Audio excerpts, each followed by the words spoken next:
Hello, welcome to How to Write a Novel. So this is something that's just been floating around in my mind for a while that's not especially directly related to writing. It's just anime recommendations, anime and manga stuff. And I don't know, I guess it's just it's probably not super relevant to a ton of people, but I just kind of want to put this out there because if it is relevant, I just think it's kind of cool to pass this on because basically I was a huge anime fan back in the 90s, and then I kind of took a break, which I mean has served me well in life in general, of just like take a break from your hobbies so you don't get too invested, and then you just hit that point where you're not having fun anymore, but you just feel beholden to the things that you are into. So for like video games and wrestling and Magic the Gathering and whatever, all the nerdy shit, I took breaks from all these things. And then when I come back 10 years later or whatever, everything's a lot more fun. But anime was a little different because with those other things, it's like, all right, whenever I'm ready to come back, just start playing video games again, just fucking turn on wrestling. But with anime, I tried to come back many times and I never could because the kind of anime that I really liked, my favorite stuff, seems like it was 80s and 90s exclusive. Like it just doesn't exist anymore. Like just as an example, I think the last time I brought up anime was like a year ago. This show Wonder Egg Priority, and I'm only going to pick on it just as a stand-in example for all anime. Because the pattern that happened there is what happens over and over. So I don't know, I mean, you probably don't recall that I even brought this up unless you're listening to this in the far-flung future. Maybe you're listening to all these episodes back to back to back. Then it wasn't that long ago. But in real time, it was a year ago. And I just brought up how I started watching this show, and this little thing that happened at the start of it gave me a little thought. A sad, depressing thought about my dad being in the hospital. But that show, it's like a great example of, it looked cool, it has a very cool style. I heard early things about it that were cool, sounded neat. So I'm like, I don't know, I'll just try it, whatever. And it's this show about this girl who kind of goes into this sort of sideways fantasy version of reality, and while she's there she can do magical shit to bring back people who died. So it's kind of this like heavy subject of like her friend who committed suicide, like maybe she can unravel that and help bring her friend back. And I'm like, all right, cool, that sounds cool, I'm into this. But by like episode 3 it just became really clear that all she had to do was fight things, Like, they set up these psychological stakes, these mental and emotional difficulties, but then the way to get past them is a fight scene. And I don't like fight scenes at the best of times, but a fight scene as a way to resolve a psychological issue, nothing is more boring to me than that. I just dropped it right away. I'm like, fuck this. What a downer. How disappointing. And again, I don't mean to pick on that show because you can multiply that by, roughly the last 20 years. That's just what keeps happening over and over. Is anime is just not on my wavelength, There's occasional things like I mentioned with Your Name, the movie, or A Silent Voice. I watched the Silent Voice anime. That actually didn't do much for me. It's a little too light, a little too quick, a little too shallow, but the manga was great. So there's not nothing, but it's very rare. Just very hard to get into the anime world in general. Like, it's not worth the effort when my success rate is so low. When I only like 1% of things, it's like, well, it's just at a point it's not worth diving in anymore. I just know it's not going to work for me. Which is just a downer because I loved it so much. So how I got into anime initially was it was like the slow realization that all the 80s kids cartoons, the good ones, tended to be from Japan, which we didn't really realize initially as kids. But slowly through the grapevine, you just start to learn, like, oh, Transformers is started in Japan. And then some of that would sneak in with video games too. I remember this game Rastan on the Sega Master System. Just the graphics at the end, during the end scene. My cousin was like, oh, that's Japanimation. That's what anime used to be called.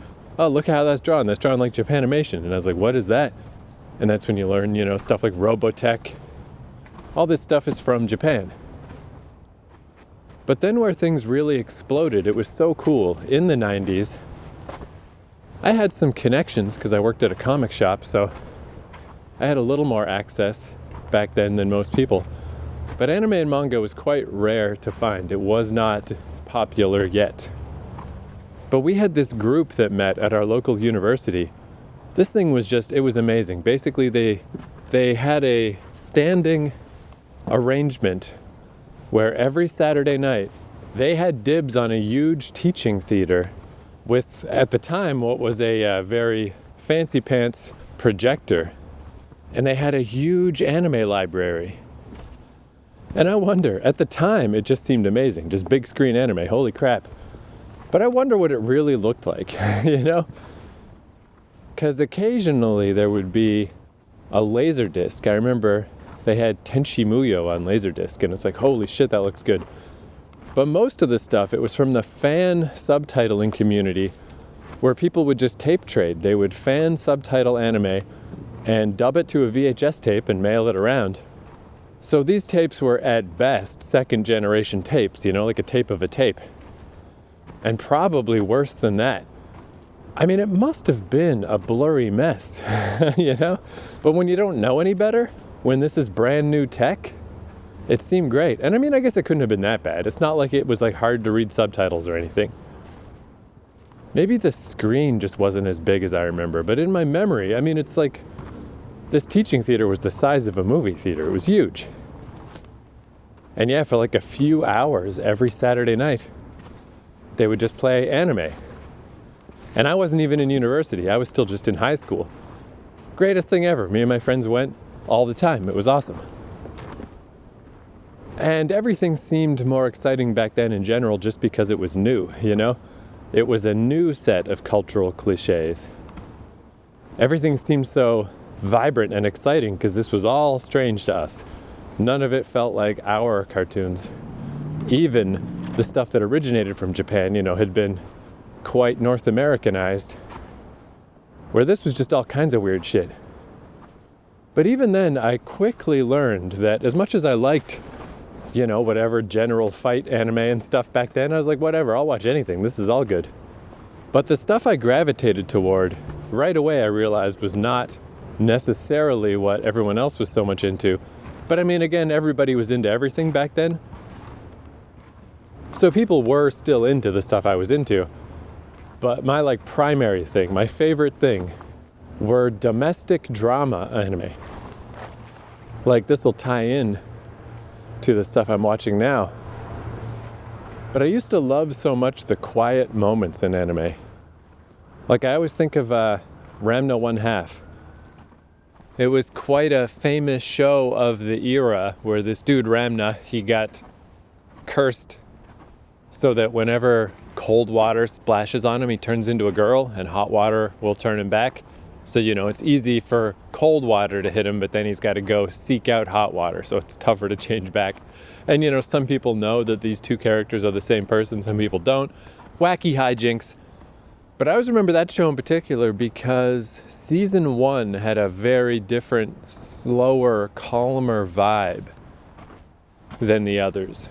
It got all frenetic and zany after that. But season 1, there'd be these scenes just establishing, I'm sure I've brought this up before, but just establishing shots. Here's just the outside of the house on a rainy day, and they would just hold on it and just show rain. And just that image of a house in the rain and the sound of the rain filling the theater. like just is really indelible to me, just really stuck in my mind. And it wasn't just Ramna, like different shows would do that. It was just a pacing thing, a sort of storytelling, setting the scene thing that Japanese shows did that we just didn't. In North America, we haven't got time for that. I mean, it's not that we'll never show an establishing shot, but you can tell that the intention is different. In North American stuff, it's like, this is just intended to convey that it's raining. That's all. Where in Japanese stuff, they would really hold on it to the point that it's like, yeah, it's raining. That may or may not be important to the scene that's about to happen. But it's just a nice moment, you know, just absorb the moment, just feel the moment. And I loved that so much. And like I said, that's really gonna tie into the stuff I've been watching lately. But at the time, the stuff I really liked were domestic dramas. Like, hands down, indisputably, those were always my favorite things. And I found out that, like, the word for girls anime or girls comics was shoujo. So I was like, oh, maybe I like shoujo stuff. But then there'd be all this weird shoujo stuff, like, I mean, technically Sailor Moon is shoujo, Cardcaptor Sakura, I don't know. And I'm like, how is this shoujo? It's just another fight anime. It's just more action stuff. I don't like this.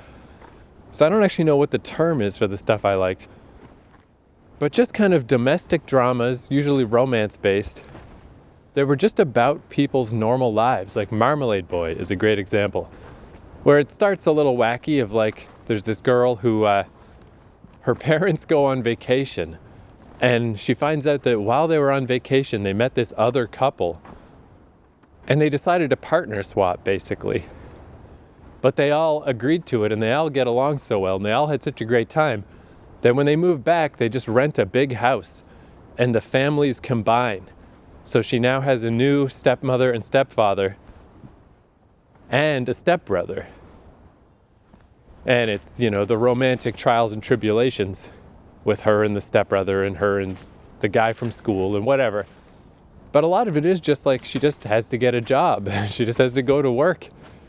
And I loved it. I loved it so much. I remember, like, you know, we had a pretty extensive tape library, and you could request to borrow tapes. And yeah, one fucking summer, I just remember I watched every fucking episode of Marmalade Boy, which is like, if I remember right, it's over 100 episodes, because it went even further than the comic, than the manga. And I watched the whole goddamn thing, and I loved it.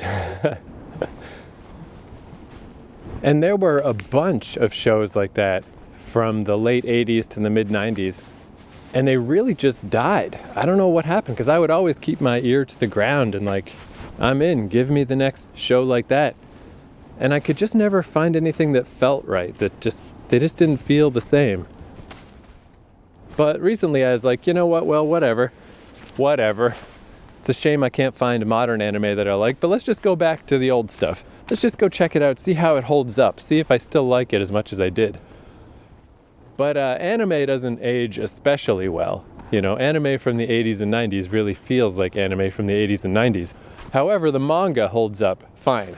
The comics are just as pristine as they ever were. They don't really feel old, you know, they feel just as modern as they ever did. They just still feel like manga.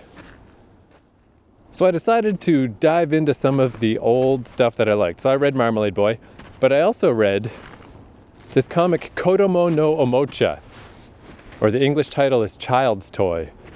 When they brought it over here, I think they called it Child's Toy Santa's Stage. And it's just similar to Marmalade Boy, except a lot more energetic, a lot more high energy, a lot crazier. But it's about this girl Santa, who is an actress, a child actress, and this kid at school who bullies everybody and fucks shit up. And it's kind of her relationship with him is really what the whole thing is about. Just trying to figure out, like, what is with this kid? Why is he such an asshole?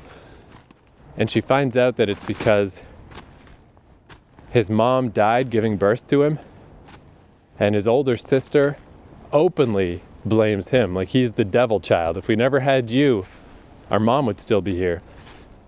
And his dad is not as open about it, but just kind of tacitly like never defends him, never tells the sister not to do this. So just the vibe in the house is that maybe he agrees, you know? So this kid is just fucking depressed. And it's so good. It's just so awesome. I read the whole thing. I loved it.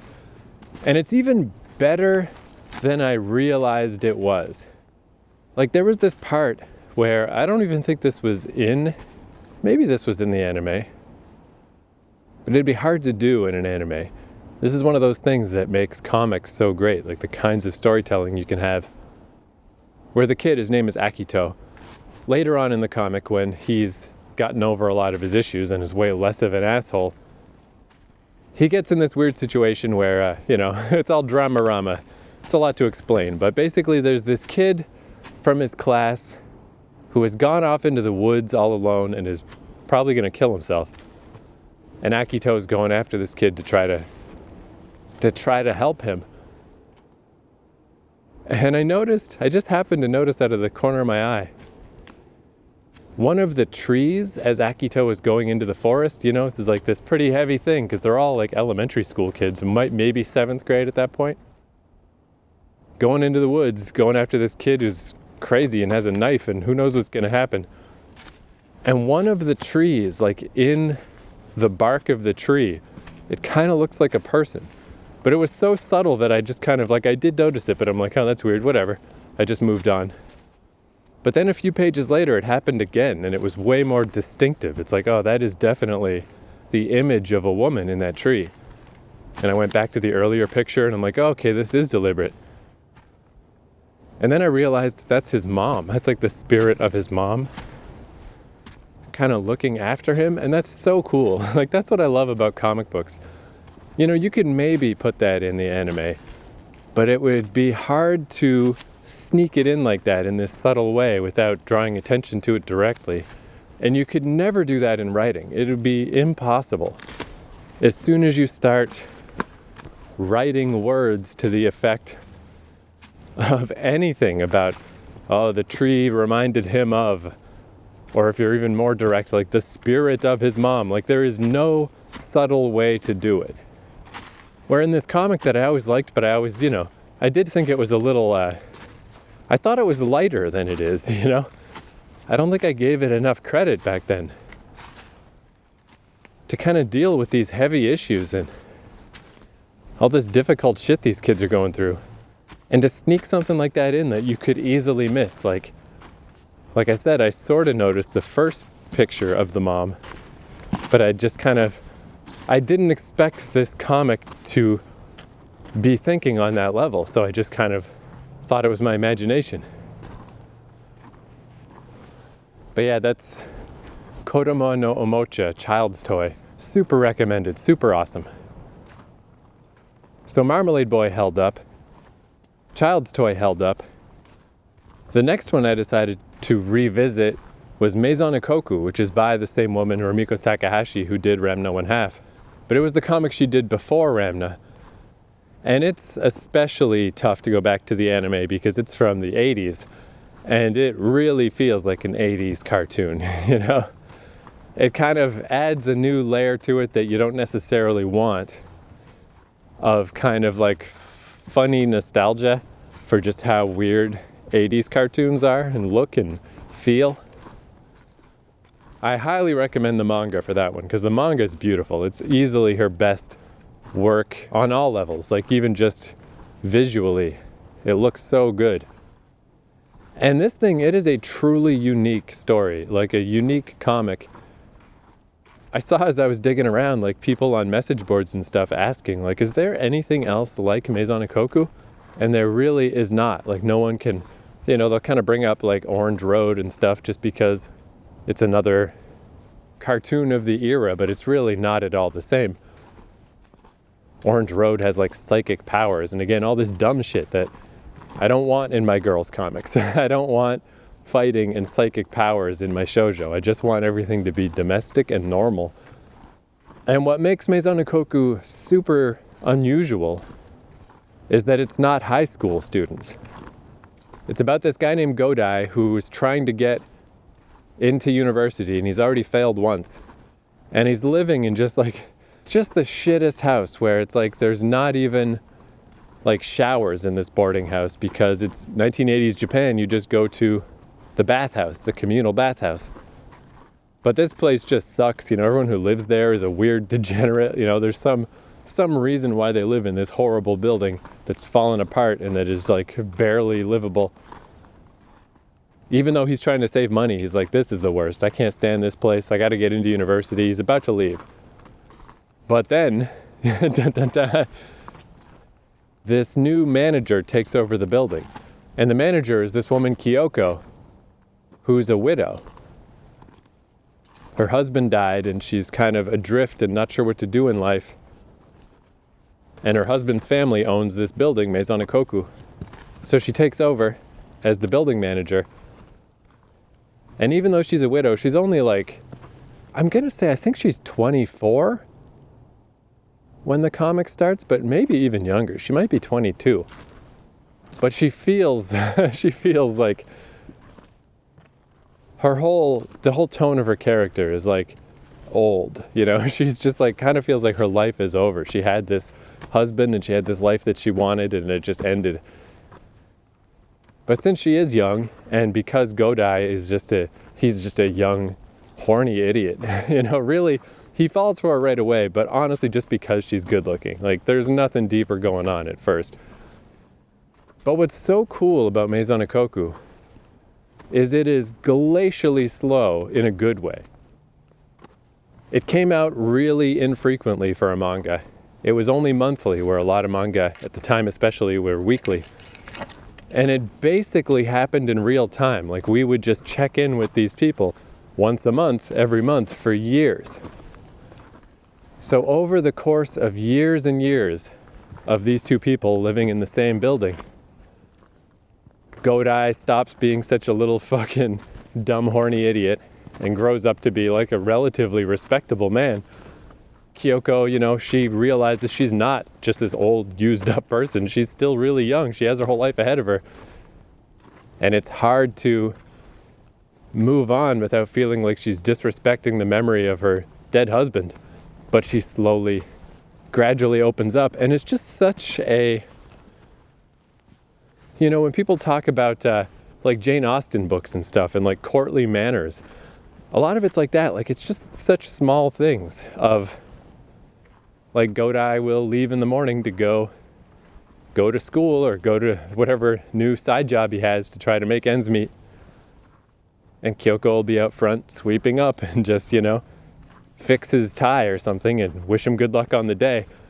Whereas if they're fighting, if things aren't going well, and she doesn't send him off, or she didn't make him lunch that day, or she just is like, all right, yeah, sure, whatever, have a good day.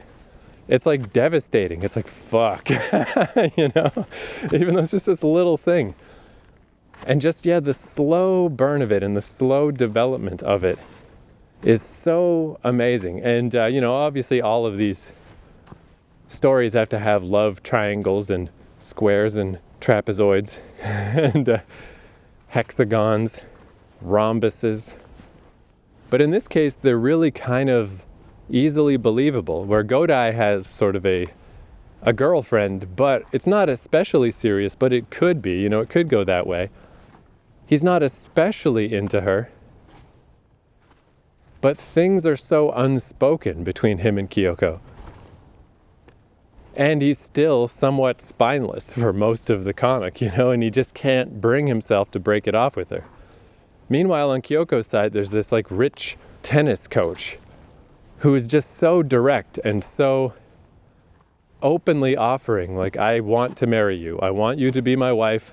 Look at my life. Look at my wonderful life. Look at my wonderful apartment. Look at my wonderful family. I'm willing to hold on, though. I mean, hey, if you need a couple of years, I'll give you a couple of years. But eventually, if you can't commit, I will have to move on. But that's like a pretty heavy fucking, you know, pretty heavy sword hanging over the whole situation, because it just makes so much sense. If you don't want to just get married for love or for romance, if you just want a stable, sensible marriage, this guy is the guy, you know? And he's not a bad guy. He's not especially pushy. He's not like terrible in any real way. it wouldn't be a bad call.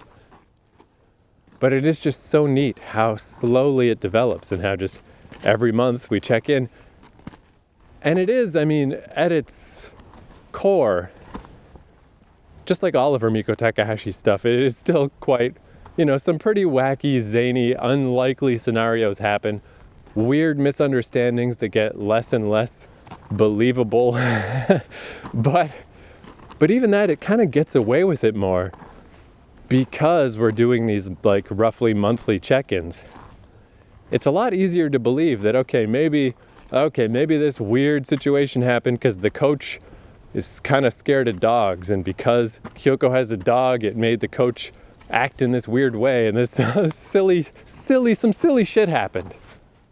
But you can imagine that we just checked in on them the one day that some weird silly shit happened, and that every other day of the month was relatively normal. And it really makes the whole thing a lot easier to digest and a lot easier to believe in, instead of like the traditional high school stuff where it's just you see the high school characters every single day and the wacky shit is happening every single day. It's like, all right, I don't believe in this anymore.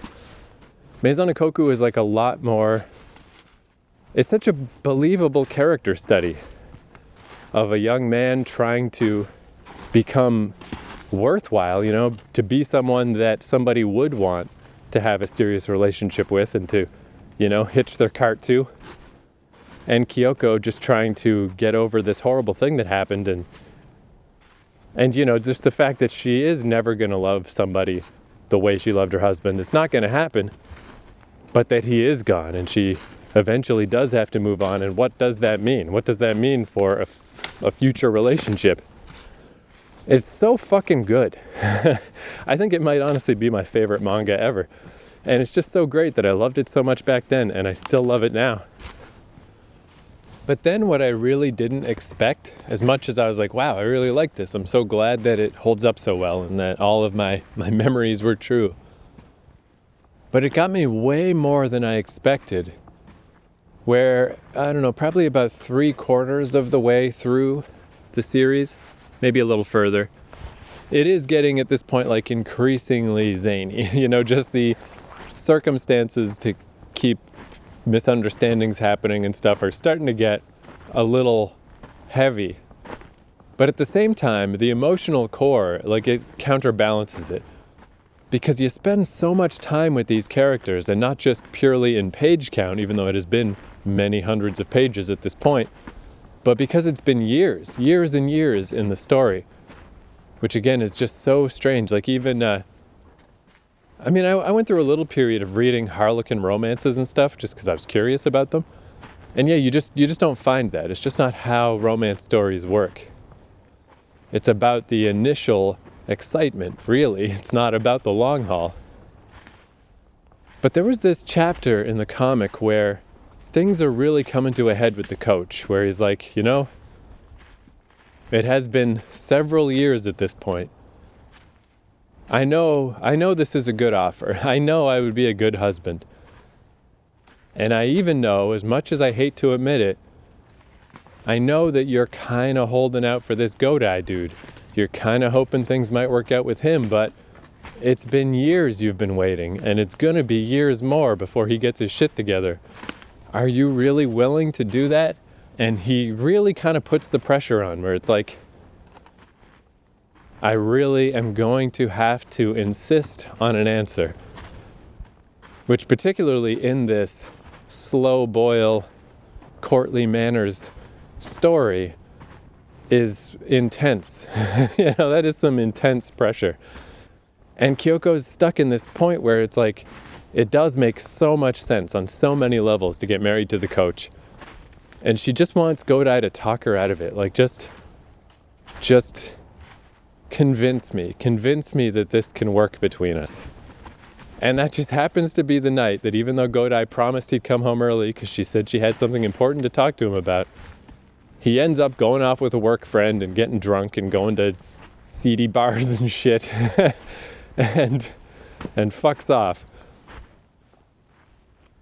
And when he shows up the next morning, Kyoko's been awake all night, clearly crying. Her eyes are just like dark circles around them. She just looks like shit.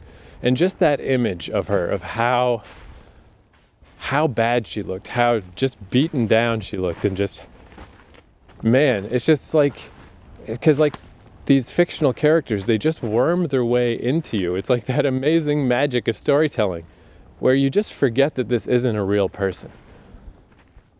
And I just felt so bad for her. I actually put the comic down and I didn't read it for a while because it's like, that's like, what a peak moment, you know? As kind of upsetting as it is, it's beautiful. It's so beautifully done. And I started realizing the depth of how much Maison Ikkoku had gotten under my skin. Not just on this reading, but I think also because I read it back in the 90s. So I've got this connection of reading these stories when I was a teenager and reading them again now. And just that made everything even more relevant feeling. And I just remember I was like, I would just wake up feeling sad on the behalf of this fictional character for like 3 days, which is funny too, because this was before things really got bad with my dad. He was in the hospital a little, but things hadn't gotten really bad. And it's just so funny that I was like depressed about the situation of this fictional character. In some ways it makes me think like human beings, we must just be wired for drama. You know, we just need something to feel bad about.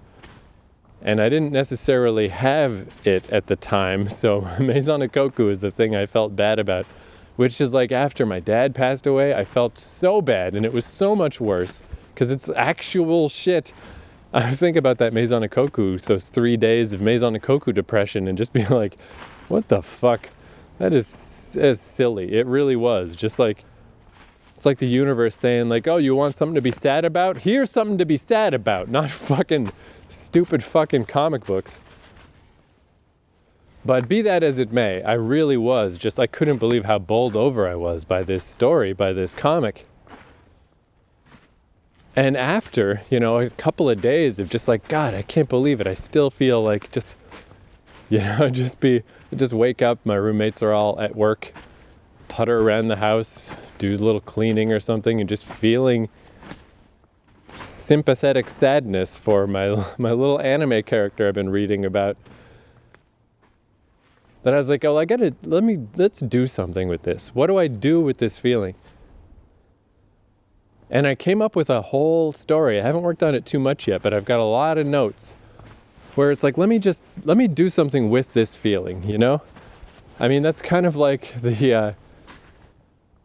is kind of the raw material that we work with as writers, right? Is like, if you can just feel something, if you can just have a consistent feeling that you can always rely on, or you can reliably focus on, and it's always there for you.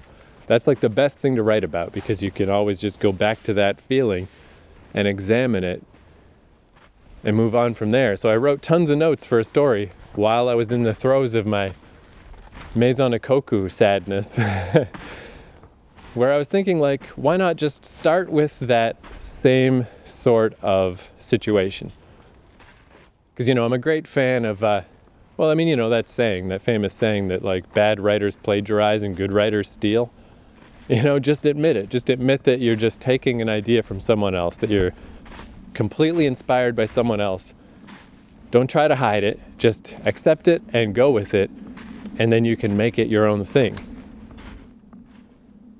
So if we took that exact same situation, a woman whose husband died, start from there.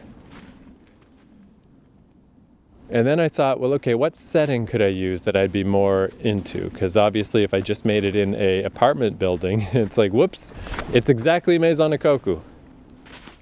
And I've always kind of liked the kind of medieval fantasy setting, but again, more in a slice of life kind of way. Not so much here's the guys going out to fight the dragon, more here's just the idyllic little village with the baker and, you know, the apothecary and the different little places. And I remember, I never read this book, but my friend Matt's really into R.A. Salvatore, who wrote a whole ton of Dungeons and Dragons books. he's definitely the most famous Dungeons and Dragons writer. And it's always the thing. It's like, if you're going to read these books, these are the ones you should read. And people keep saying to me, like, hey, you should read these. And I'm like, hey, maybe someday. But it's a little tough because now it's been a long time and there's a lot of them. But I think this guy, R.A. Salvatore, Bob Salvatore, I think he also may feel a little trapped because he's got this one really famous character in this one really famous series. And that's kind of what he sticks with. Because Matt told me about, he's like, oh man, I read the new Salvatore book. And he said, like, you could tell he was trying to spread his wings and write about some different stuff, but within the framework of this story that is about something else. And Matt was saying how much he hated it, where basically like half of the book was just about this lady who lived in this town, who ran a little fucking shop of some kind. And he said it was just crushingly boring. It was this like weird little romance thing in the middle of the Dark Elf saga. And he's like, I get why he did it. If he made a separate book about the little lady who runs the shop, nobody would fucking buy it. But on the other hand, he felt like annoyed that he like got tricked into buying and reading this thing that he wouldn't have bought otherwise. And I bet he's right. I bet in that context, probably kind of a drag, you know, to the fans of that series. I bet that book was a drag. I don't know which book it was specifically. I have no idea. These are all just my vague memories of Matt telling me about this. But that came to mind for me because I even remember thinking at the time, like, huh, it's funny, like the lady who works in the little shop in the little town, that sounds way more like my jam. That sounds like the kind of thing that I like, you know? So I was thinking, why not that? Maybe I could just write a story like that. Just take whatever I imagined, this vague description he told me, the thing that came into my mind that is probably not at all what it's really like. But when I had my little thought of like, oh, I could see maybe liking that. What if I just do that? What if I do that myself? What if I try to make my own little story like that? So that was the basics of it. What if there was a woman, much like Kyoko and Maison Ikkoku, whose husband died, and now she's all alone to run like I was thinking, like a magic shop. She can make magical stuff, so she's important to the town. But I was thinking like maybe this is like his town. She moved here for him. And now that he's gone, she doesn't really know many people in the town. She doesn't feel especially connected to them, which just makes things even more disconnected and depressing now that he's gone. But she's important to the town because she can do magical shit and make magic items and stuff. So they do want her around and they need her around, but they don't actually know her that well. And her connection to the town is not very clear. So then I thought some warriors could pass through town because maybe they're near the edge of like orc territory. Again, I like the idea of taking tropes, things everybody knows, but just changing them a little. In Magic the Gathering, there was this, in one of the sets, there was this little evil group called the Auric, O-R-I-Q. But when people would say it quickly, it just sounds like orc. And I was like, why don't I just take that? Why don't I make my orcs not O-R-C, like Dungeons and Dragons, not O-R-K, which I think maybe is what Warhammer calls them. I'll just call them orcs O-R-Q. Those will be my orcs, but everybody knows what they are. They're just the big monster people who don't get along with humans. So maybe we're near the edge of orc territory, and the orcs have been expanding, you know, getting closer and closer to human civilization. So some warriors come through town, because they're on their way to go try to ambush some orcs. And amongst them could be a young man. And just as she's helping these people and helping them prepare to go off on their adventure to fight the orcs, she just immediately feels a connection to this guy, and he obviously feels it too. And it's just the first time that her bitter, widowed heart is starting to melt a little. She's a little older, he's a little younger, classic Maison Ikkoku. But just to get her out of her doldrums, to get her out of how depressed she is, it's at the very least something else to think about, because she cares all of a sudden. She's worried that this guy is going off to fight the orcs. You know, she hooks him up with some extra magic stuff. And then I just came up with all kinds of stuff from there, all kinds of notes. Maybe she is like more powerful than she lets on, and maybe she has to go fucking rescue this guy. And all kinds of cool stuff could happen. And yeah, I just had that idea from Maison Ikkoku. Like the gift that keeps on giving. What a great fucking story. It's so good. So that was very nice, that the anime from my youth still holds up, even if the anime itself I didn't go back to. I went back to the comics, but the manga of all that stuff is great. Marmalade Boy, pretty great. Child's Toy, way great. Maison Ikkoku, epic, all-timer. Maybe my favorite Japanese comic ever. So fucking good. So that was nice. It's like, all right, I'm still adrift at sea with modern stuff, but man, the old stuff, such a neat feeling. The stuff from 20 years ago that buoyed me up back then is still keeping my head above water now as far as fandom of anime and manga goes. But then what was super amazing is after all this time, after all these years, I finally found new anime that I like, and not just a little, oh, here's a little spark here or a little spark there that then dies out. I found out about an actual genre with an actual name that can actually be traced that I like. And I mentioned this term before when I was talking about your name, this term iyashike, that I heard about it and I'm like, maybe that sounds like it might be my thing. But I've learned more about it. So iyashike is basically calming anime. The idea is like if you have a stressful day and you just want to watch something relaxing, iyashike is the thing. And again, it's just such a extremely unique form of storytelling because that's just not something we do. And that scene I described of just a rainy house and just showing the house and showing the rain and the feeling of that, just that nice, rainy, everyone's stuck inside, but it's a beautiful day, that feeling. That's iyashike writ large, like that's what it is. Or when I was saying how I tried watching the Evangelion remake movies and I just gave up halfway through the third one, I was like not feeling it. But I loved those scene-setting moments, they're so beautiful. Here's just a field and some cicadas. Like I loved those parts. So if you just made a whole show about those parts of anime, that's what iyashike is. And I don't think it's coincidence that I never knew about this back in the day because I don't think it existed. It seems like pretty much right around the time that the domestic drama type of anime that I used to love, right around the time that it died in the mid-90s, is right when iyashike was born. The very first iyashike stories can be traced back to the mid-90s. Specifically, people think it might be because of the sarin gas attacks that happened in the Tokyo subway, and it was just such a horrible, awful thing of domestic terrorism. And there was like an extra desire for calming media. You know, your day is already very stressful. World events were getting very stressful. Maybe you just want to watch something calm. So in the mid-90s, these things started happening. I haven't dug into it a lot. Still a lot left for me to learn. But it would make sense that if that was the seed of it, it would take quite a long time for it to grow large enough for the snowball to finally reach me and for me to see that it is here and to know what it is.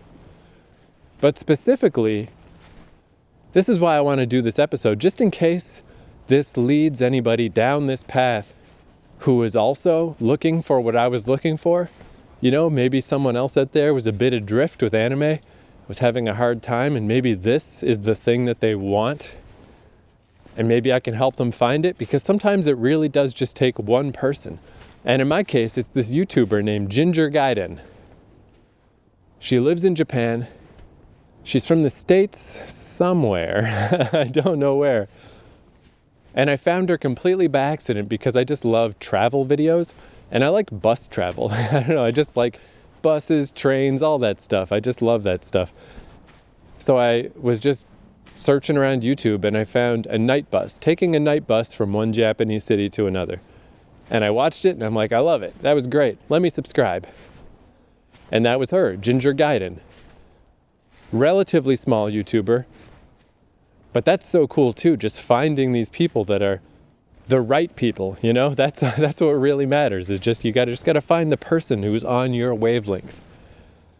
So I would watch through her stuff, and she would have like her top 10 lists. Here's my favorite anime this season or this year. And I haven't delved into the lower rankings so much. You know, I'm sure there's still a lot of stuff. She's obviously a way bigger anime fan than I am, so I'm sure she watches a lot of stuff that probably wouldn't quite work for me. But it's amazing that her top shows, whenever something is like her favorite show of that given time, that given era, it's always excellent. I fucking love it every time. It's just like, wow, I had such a good feeling after all this time of like following other anime YouTubers or people's recommendations or just whatever's popular, and it's just not working for me. To just suddenly find someone that definitely knows what I would like. And it's just like, oh man, amazing. Holy shit. And Iyashikei is not the same as those domestic dramas from the 80s and 90s. I think those truly are gone. But it is so good in its own way. So I'm going to talk about 3 shows. One of them is Super Cub, where the way she described Super Cub is she's like, I did not expect to like this show because it's clearly some kind of a weird advertisement for motorcycles. You know, it's like branded all over it. And it's specifically about a girl who, it's like that classic Disney setup. She just has no parents. They never explain why not. She just lives in an apartment by herself and goes to school and doesn't really have a lot going on. And then she gets the opportunity to buy a cheap motorcycle, a Super Cub. And even that, it's weird. It's really well explained. Like, how could she afford a motorcycle? And it's because some people died. They got in an accident and died. So the guy's like, I mean, I hope that's okay. She's like, it's fine, I'll take it. You know, that's fine. And the show is just about, I mean, it's literally about like buying windscreens and what kind of oil you need for your motorcycle. And it ran for one season, like 12 episodes. And she makes these friends based on motorcycles, and they just drive around. And it's like driving across town, you know, is like kind of a big thing. And then she gets this summer job basically just ferrying documents back and forth between these 2 schools for the summer. And you just follow her throughout the summer where, you know, the first time arriving at this other school, she's never been there before, and just that little apprehensiveness, but then she gets used to it, and she gets, you know, she starts having little chats with the people that work there. And then like rain hits and she has to go spend some of her paycheck buying rain gear. And I could easily see how someone could find this boring. But I just love it so much. And I think it's because if this were a show about something else or about something bigger, and then they hit you with an episode where it's just her summer job, ferrying files back and forth all summer, that would be annoying. That would be frustrating because it's like, what is this? Why are we spending all this time on this? But because this show, and Iyashikei shows in general, they come out of the gate making sure it's clear that this is what you're here for. So if you're not here for this, that's okay. You can watch a different show. But if you are, like, these slow scenes are not keeping you from anything else because there is nothing else. Nothing else is coming. This is what the show's about. And it's amazing that I just find so much more value in these tiny moments. Like, I think it's the very first episode of Super Cub where she's taking this thing out for her first time and she doesn't know shit about motorcycles. And she goes to a convenience store at night, and just already it's just the vibes, you know, just the pleasant vibes of like, man, I loved convenience stores in Japan when I was there. I almost exclusively ate from convenience stores because I wasn't confident talking to people that much. And I just liked it. I liked the feeling. So she's just at this convenience store at night. She just drove there on her new fucking motorcycle and she's just hanging out and it's like, nice. But then her motorcycle won't start and she doesn't know why. And man, just that little thing.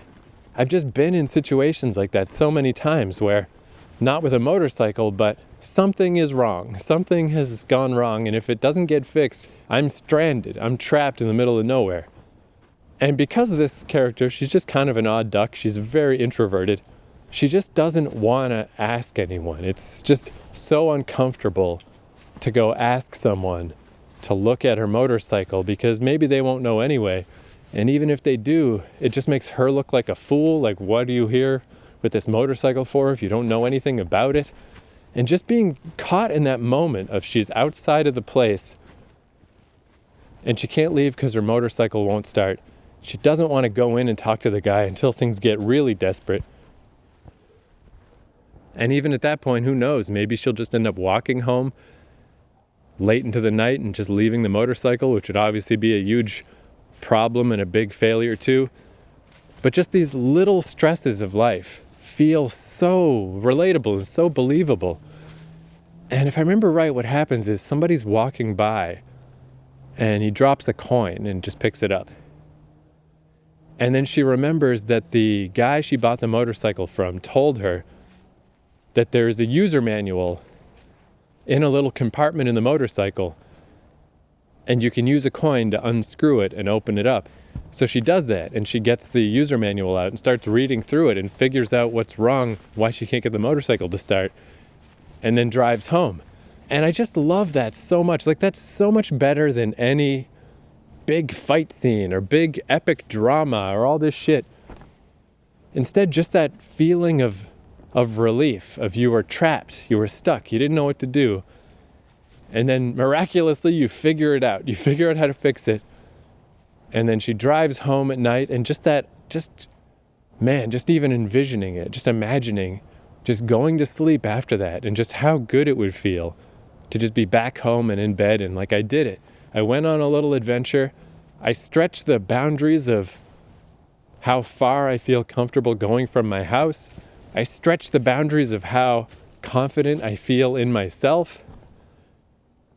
I mean, that's just a good day, you know? And that's Super Cub. I mean, there's occasional times that Super Cub dips into being more of an action show. Like, oh no, my friend fell in the water and I have to go save her. And those parts feel fake. They feel silly. It's like, no, you didn't. What?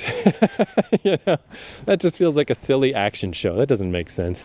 Or she has a friend who is like, I'm going to ride a bike all the way to the top of Mount Fuji. Vroom, vroom, vroom. But I mean, from what I've seen of hiking up Mount Fuji, like, that's a serious oxygen risk. You need oxygen to do that, you know? Like, the action parts, when it occasionally dips into action, feel very fake. And I'm like, oh, I don't need these. I don't need these in my show. But the little moments, those little moments are so good, so real feeling. And I just love it. I love it so much. So Super Cub, show number 3. Show number 2 is Yuru Camp, which I guess means laid back camp, but laid back camp, I don't know, that doesn't sound cool to me. Yuru Camp sounds a lot cooler. Oh no, talking about Yashike and vibes. It started raining, despite the fact that there's snow everywhere. Hold on, I'm gonna get my umbrella out.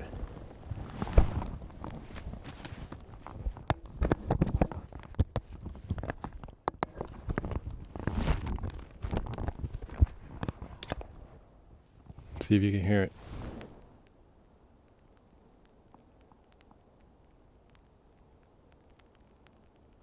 That's a very gentle pitter patter. It's not very much rain, but hey, I got the umbrella, so fuck it.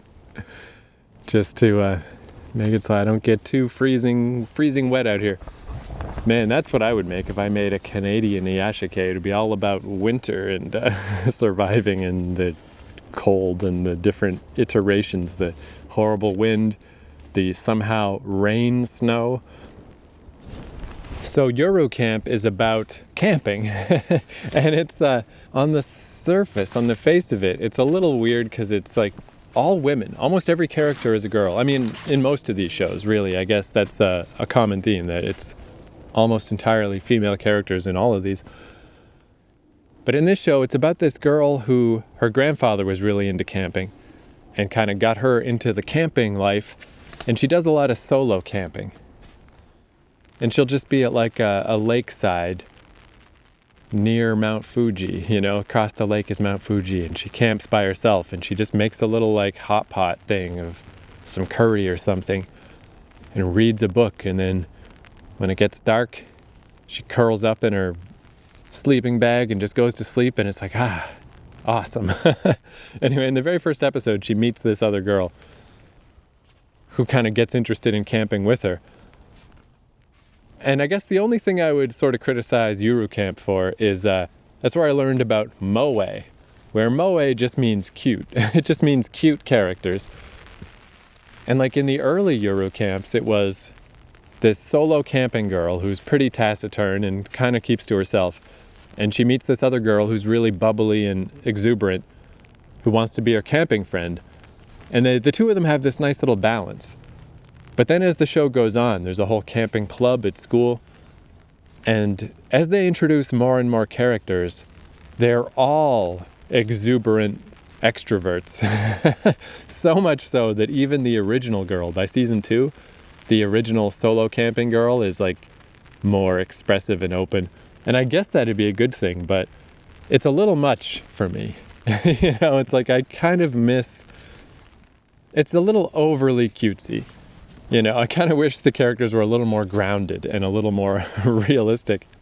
And it is just weird that everyone's into camping. It reminds me of this writing example people use to describe bad writing, where it's like, Johnny, on his surfboard, says to Denny, surfing next to him, "How do you like surfing?" You know, like that's what Eurocamp feels like. Like everything they talk about is camping. Everything they save up money for is camping equipment. Their only common interest is camping, camping, camping, camping.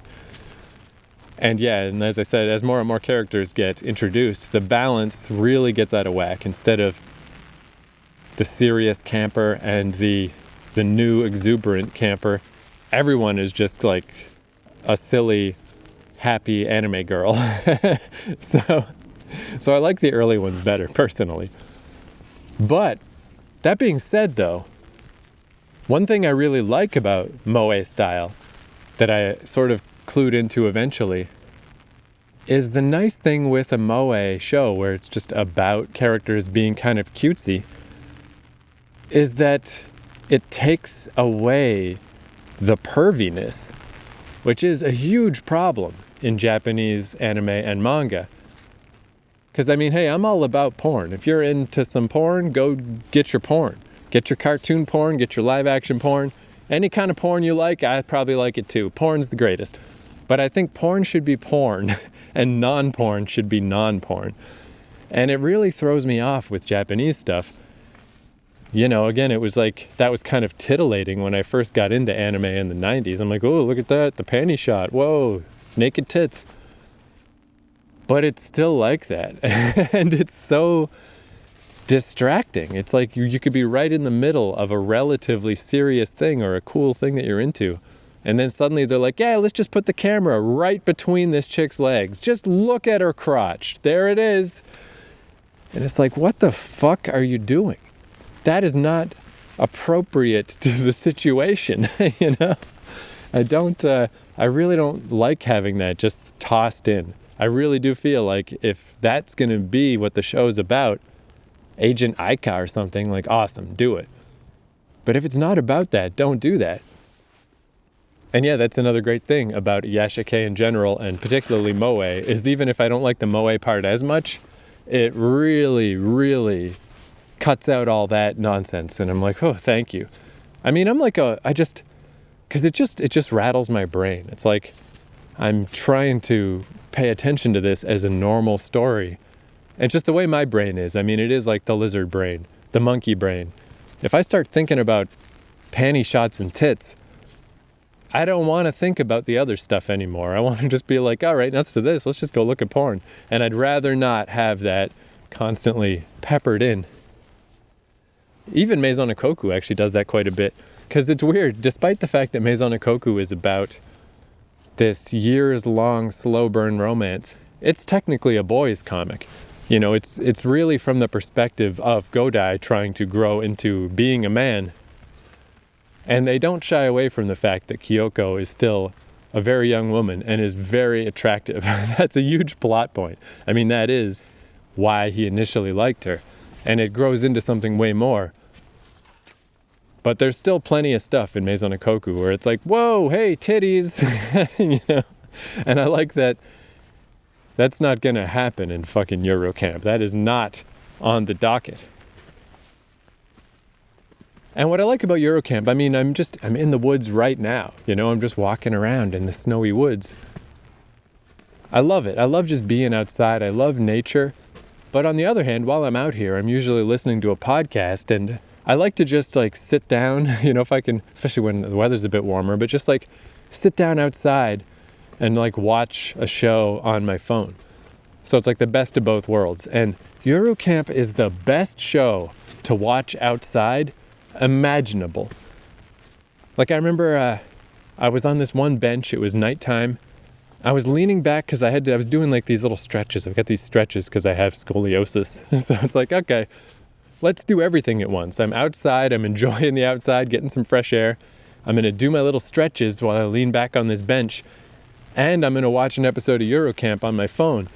And as I was watching it, like, it's funny because a big part of Yuru Camp is cell phones. It's like if the girls are camping separately, they'll take pictures of the cool views to send to the other girls who didn't get to go on that trip. So like, one of the girls was taking a picture of this beautiful star field as I was laying on my back watching this show. And behind my phone with the show happening on it was the stars of the beautiful night sky. And I'm like, man, I love this. This is everything I like in life all together. I love nature, I love being outside, but I still want to just kind of keep my brain occupied with some entertainment. But the entertainment is about the beautiful night sky and people being outside. And I'm like, this is so cool. This is the fucking coolest. And then there was another time where I was off in this little side part of this park that I don't usually go to. And there's not a lot of animals in this park because they have to cross a lot of highways to get here. But sometimes they do. And this one little corner I was in is very, very wild and no one ever goes there. But I was in there sitting on a fallen tree watching Yuru Camp, had my little headphones in, and then I was sitting there for a while, 15 minutes or something, and I laughed at something stupid that happened in the show. And then I looked up and a deer was right there. A deer was just watching me sitting on a log watching Yuru Camp. And I was like, what? This is the fucking best. What the fuck? And it kind of stared at me a little bit, and then it ambled away, and then I noticed there was another deer with it, and I watched them both until they disappeared in the trees. And I'm like, this is so cool. Like, this is the coolest. I fucking love this. You know? It's like a pretty great show anyway, and when you combine it with actually being outside when you watch it, that's my shit, dude. I fucking love that. And then number one is Non Biyori, which I have no fucking idea what Non Biyori means. I think I looked it up once, and even people aren't sure. I guess there's a manga of this too. I think there's a manga of Yuru Camp and Non Biyori, so I'm going to eventually read those after I watch the anime. But Non Biyori is, again, all the characters are girls, and it's about a girl from the city who moves to the countryside. And that's really just what the show is about, is just what life is like in the deep countryside of Japan, where like the bus comes once every 2 hours. And the girls who live in this countryside town, they sort of try to convince themselves like, Tokyo's not that different, right? You know, I mean, how often could the bus come there? Every hour? It's probably not that different, you know? And the girl who's from Tokyo is like, oh yeah, no, sure. Until like one of the kids, the youngest one, she has like this little badger who lives like behind her house that she just goes out and says hi to. And she's the first one to kind of clue in, where she's like, people don't just have local badgers in Tokyo, do they? They definitely don't. We do live in the sticks. We are hillbillies. Damn it. But yeah, it's just about them hanging out and being friends, and they go to this school that is just so small that, every single grade fits in one classroom. And it's really just them, and there's a pair of sisters, and their brother also is in class. And the show is so distinctly focused on the girls that the brother doesn't even get dialogue. He's just sort of there. And it's so hard to describe because in classic Iyashike fashion, like nothing fucking happens. But that's what's so great about it. It's just their little adventures. And even just that little 3-month period I spent in Japan. Being in Tokyo was amazing. I loved it. But for half of the trip, I was either on the outskirts of Fukuoka or on the outskirts of Tokyo. And just how much, it's such a great balance. I liked both things, but I do think I liked being in the more rural areas more. And obviously I was not this rural. I was still on a subway line. But it was still very reminiscent of like the stuff in this anime. It's like, oh yeah, I sort of know what that feels like. And in particular, there's just something about the vibe of Non Biyori that makes it my favorite of these shows. But in particular, there was this one episode in season 1 where there's this lady named Candy Store. They just call her Candy Store. They don't use her name. She runs the candy store. And it was an episode where it was like New Year's, and they want to go see the first sunrise of New Year's. And the little kid, Renge, who's like 6 years old, she wants to go do this, even though it's hard for her to stay up all night. And that reminded me a lot of when I was a kid. I went to Catholic church as a kid. I was never really invested in church. And then once we got to like 9th grade, where you had to do your confirmation ceremony, I was the only one with the balls to say, nay, I will not be confirmed. I shan't be confirming my allegiance to this church, because fuck this. And I never went back. Where a lot of my friends also didn't go back, but they still went through with the ceremony because they didn't want to make their parents mad, blah, blah, blah. What can I say? I'm an asshole. But before then, when I was a little more neutral toward church, I liked doing midnight mass at Christmas time. But it was just hard to stay up till midnight. And I remember like one year I fell asleep. And then I woke up at midnight and I made my dad take me to the church. I was like, you dicks didn't wake me up. Fuck that, I'm going to midnight mass.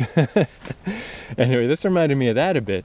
But even more so, as they're walking up this mountain to get to the place where everybody gathers to see the best sunrise, and Candy Store is with them.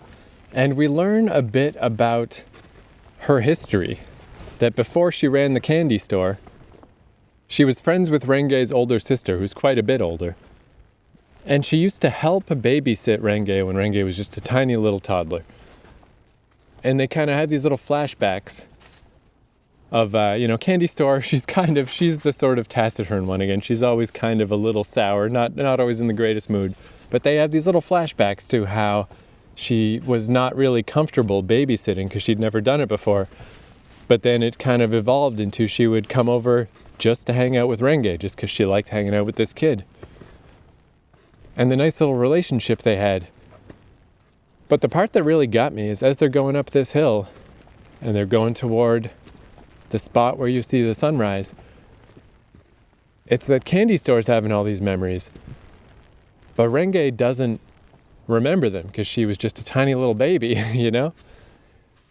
Renge doesn't even know that this happened. She doesn't even know that she used to know Candy Store. She doesn't know that Candy Store used to babysit her. And like I was saying, how like the little moments, those little moments in Super Cub just seemed a lot more valuable to me. This was a really weird example of that because, again, it's a little bit more of a plot than Non Biyori tends to have. But it's definitely not meant to be especially meaningful or anything. It's just a little slice of life. It's just a little moment in time. Just a weird little meditation on, age or whatever, of just like candy store's life was moving at a different speed, like to her, that wasn't that long ago. Where to Renge, it was a lifetime ago. It was so long ago, she doesn't even remember that it happened. And it reminded me of, there was a winter where I moved in with my cousin, and he had a daughter who was at the time 2 years old. The mom was temporarily out of the picture. She lived in a different province. So it was just me and my cousin and this little kid. And it was such a formative year for me. It was weird because it was more like my cousin was the baby. He was the one who was annoying to look after and messed up the apartment all the time and wouldn't go to work and was just kind of a bit of a burden, where his daughter was the greatest. She was such a well-mannered kid. People talk about the terrible twos and stuff. I think I just got lucky. This kid was just cool. Very rarely got in temper tantrums or anything. And I kind of became her primary caregiver for that winter. And it was just such a great time. It was just like take her to the park and make her food in the morning, tuck her in, read her stories, do all the stuff. And it reminded me a lot of Candy Store, because I'd never done that stuff before. I remember I bought like a book about looking after kids because I was just nervous. I never ended up reading most of it. But I was like, what do I need to know? What's all this stuff? But I did all the household stuff and bought the diapers and changed the diapers and did all the things. And it was just a great time. And it was funny too, because then you look at the two paths in the woods. The reason I left that apartment was to move to New York. I had this opportunity to move to New York. I had made some friends there. They were like, hey, we got an apartment, you can move in. And I did that for a year and a half, which was a valuable experience in its own way, but almost opposite in the idea that being a live-in babysitter guy was such a positive experience, and I gained so much positive confidence in myself. Where moving to New York was oh man, I was really just kind of chasing fame and can go try to do stand-up comedy in New York and all this shit, and it just burned me out and led to eventual borderline nervous breakdown. It's yikes. I also learned a lot from that, but it was way more negative. No offense to New York and the New Yorkers I knew there. I appreciated the opportunity, but it sure felt different. So I'm watching this cartoon and it's just reminding me of that time in my life, which was so long ago now that I just saw that girl I used to babysit. She was just visiting a little while ago. She's about to turn 18. She just got accepted into a university. It's man. And similarly, we have little videos and stuff from back then. We were watching them a while ago. I remember this. Here's you when you were a kid. But she doesn't really remember, She doesn't honestly really remember that time.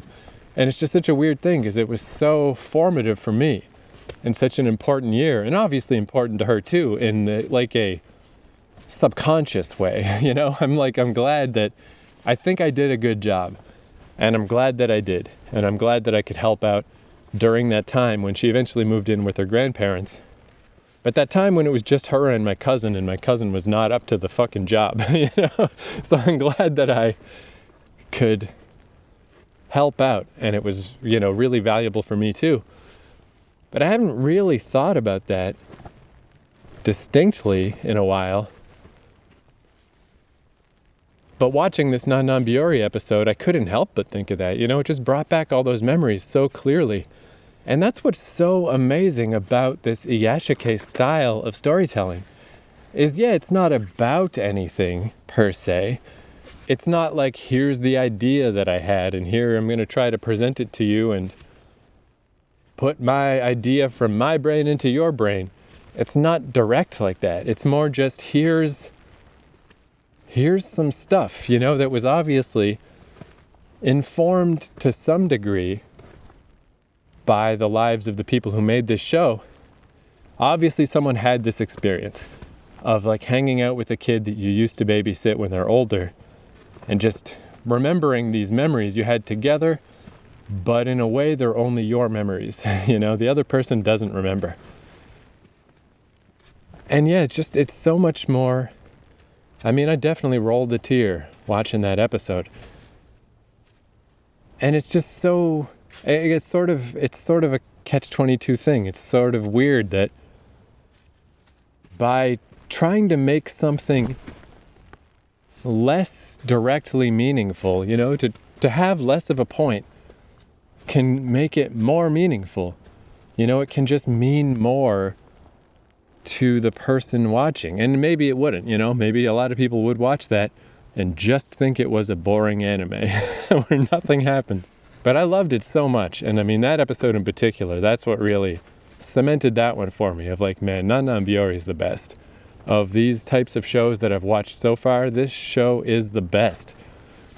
And it's just weird too, when I was in Japan, I didn't buy any like action figures or anything. Because I wasn't into anything. I eventually managed to find some like New Japan keychains from a gacha machine, and I bought some of those, but I'm just like, I don't know, whatever. Where nowadays, man, next time I go, like, it's just nice that I'm going to be able to have that experience again. That if I see a Non Biyori toy somewhere, I know I might not actually buy it, but I'll be excited to see it. I might, you know? Like, it was so weird to be in these stores, these giant stores filled with stuff. And I'm like, it's cool to be here in general, but I don't actually care about any of this stuff. I don't care about any anime I've seen in a long fucking time. And it's so nice that I'm like back on board, you know? And there's still plenty of other shows like this for me to examine. I'm going really slow though. I'm really taking my time because obviously I never watch things fast anyway. It's just not how I like to do things. I like to absorb my media in an iyashike, laid back, calm way, slow and steady. But yeah, there'd be no reason to binge a show like this. You know, you would get nothing out of it because that's not the point. Just the little moments are the point. And every once in a while, they really converge in this amazing way that can just like unlock your own like weird, abstract, seldom thought about feelings and memories, you know? And it's just the best. So I don't know, if you do happen to watch any of these shows, Super Cub, Yuru Camp, Non Biyori, and you like them, go to Ginger Gaiden's channel on YouTube and give her a subscribe, man. Tell her I sent you, because she was the one. Like, she's the sensei. There's no question. She has not led me wrong yet, you know? And again, I've only really watched her like tip-top highest recommended shows so far. But it's just, yeah, man, literally unbelievable to me that I had just so kind of given up on anime where I'm just like, I just don't even know anymore. I don't know what these recommendations are worth. I don't know why people keep telling me to watch these things that I don't finish. And then to find this person that it's like, whoa, I love that show. Holy shit, I love this show. Holy shit, I love this show too. What the fuck is going on? 0 to 60, man. What the fuck? So yeah, big shout out to her, Ginger Gaiden on YouTube. For my money, the best fucking anime YouTuber there is. Because she had this, it's so funny, where one of her, she was going through like, here's my favorite anime from this particular season, but it was a little bit of a slow season, so, you know, nothing is especially great. But she was talking about one of these action shows and just like, yeah, I know everyone else likes it, and I'm sorry, I apologize that I didn't like it better. I kind of liked it, but honestly, instead of a show where everybody fights and stuff and big battle anime, I just want to watch a show where girls in a cafeteria talk about donuts. And I thought that was so fucking funny, because it's like, yeah, dude, I would watch that. That sounds great. That sounds like a great fucking show. So there we go. That was a long ramble, but that's the story of how I went from domestic shoujo dramas to a long drought, and now I'm on board with iyashike shows and how they're inspiring me to write stuff and getting me in touch with my long buried dormant memories and just giving me a cool show to watch while I sit on a log and I don't realize that a deer is watching me. You know? Just the best, the coolest stuff. For Song of the Day, let's play the show Kodomo No Omocha had a bunch of really cool opening and closing theme songs. But there's one, it's the season 2 opening is called Ultra Relax, which was my least favorite actually of all the opening and closing songs. Still good though, and Ultra Relax is a fucking great name. But there's like a 6.5 minute long weird trance remix version. And I'm gonna play that. So I hope you enjoy. You might not. It's getting pretty fucking granular at this point. But to briefly recap, in case you want to go Google up some stuff, today we discussed from the 90s, Marmalade Boy, Kodomo No Omocha, and from the 80s, Maison Ikkoku, and then from the more recent batch of Yashike anime, Super Cub, Yuru Camp, and Non Biyori, all recommended by Ginger Gaiden on YouTube. Thank you for listening. I'll talk to you next time.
夕方ダメクスキ